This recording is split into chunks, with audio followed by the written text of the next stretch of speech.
And if you're quick and get that typed in, you can start having it.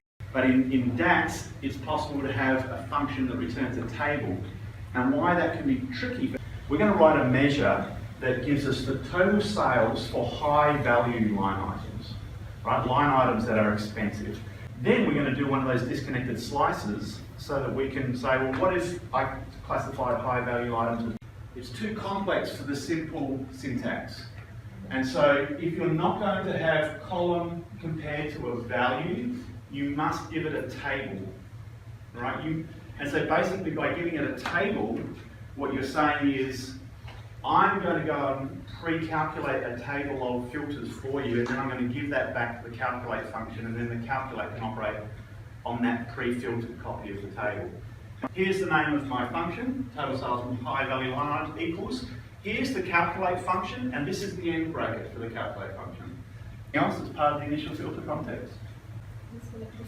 The selected high value is also part of the initial filter context, even though we've got selected high value is equal to 900. Where's my formatting? What's happening under the hood? What's happening is, what's the initial filter context of this cell? Its product category is equal to accessories. There's nothing else here, so there's no tricky stuff. Is adding an additional filter on top of the initial filter context. In this case, sales set amounts greater than 900. Step 3 says go and apply those filters. So now we put a filter on product categories accessories. If you delete the last two brackets, the intelligence will help you.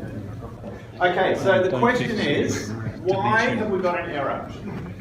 What's happening here? Yesterday, when I introduced calculate on the grey side of the card, so let's go through this again now that we've got a correctly working formula. So we've got our formula, calculate total sales. Calculate always does the filter portion first. I'm talking about the first calculate here. Filter is a table function. It has a row context, and it works through the table that we specify. In this case, it's the customer's table with a row context. And so it goes to the first row of the customer's table in a row context. It's got a row context but no filter context.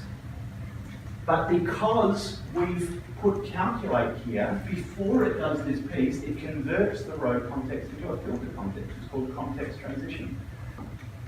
Then we add them up and say, are the sales for this one customer greater than $900, yes or no? Sales.